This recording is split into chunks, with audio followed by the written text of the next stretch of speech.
Tottenham Hotspur versus Manchester United. Let's break it down. The only goal came from James Maddison on his return from injury, having missed the last 5 games as he tapped up from close range when Andre Onana could only push out a Lucas Bergvall shot. As he celebrated, Maddison did a shushing gesture, apparently aimed at former Manchester United captain turned pundit Roy Keane, who had questioned whether his return would make much a difference to Spurs. Well, it did here. The mitigation for United were the huge number of experienced first-team players missing through injury and illness, 11 in total, which left Amorim with a bench of 8 teenagers and Victor Lindelof. Welcome to my world, Ange Postecoglou may have thought, given the thin resources he had to deal with, as he has even more injuries. Roy Keane then made a quote after the match. He said, "There was a little bit of outside noise this week. People will have their opinions. Nobody is more critical of me than myself. The gaffer prefers when we are in our own bubble, but it's difficult with social media. You see this stuff. To be fair to the boys who have been fit all season, we don't want to make excuses, but the last few months have been really difficult. The lads who have relentlessly been going every 3 days. It's nice to be an injured player coming back to take the pressure off them. It's about us being present now and leading like they did during the bad run." Liverpool restored their 7-point lead, but this was nervous and at times a careless victory over Wolverhampton Wanderers. By full-time, Arne Slot's side were holding on, his own players appealing to the cop to remain calm while they looked anything but.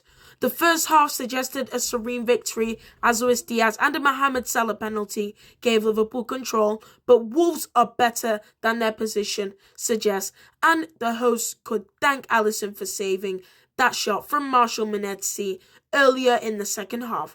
When Cunha reduced the lead on 67 minutes, it had been coming, and panic set in as full-time approached.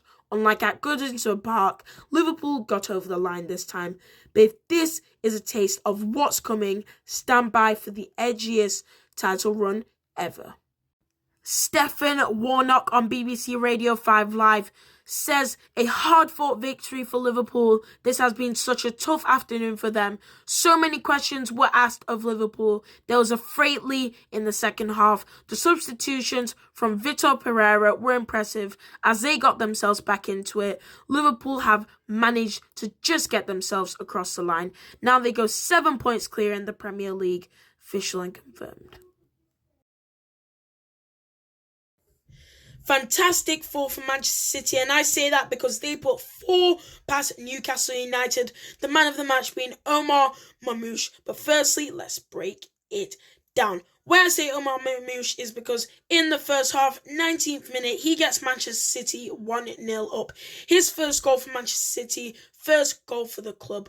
Manchester City 1, Newcastle United 0. 24th minute, just 6 minutes after, Omar Mamouche gets a second assist by Ilkay Gundogan, puts Manchester City 2-0 up, gets a brace in only a few matches with Manchester City versus Newcastle, and it's not done yet. In the 33rd minute, 9 minutes after, Omar Mamouche nets a hat-trick for Manchester City's first hat-trick for the club.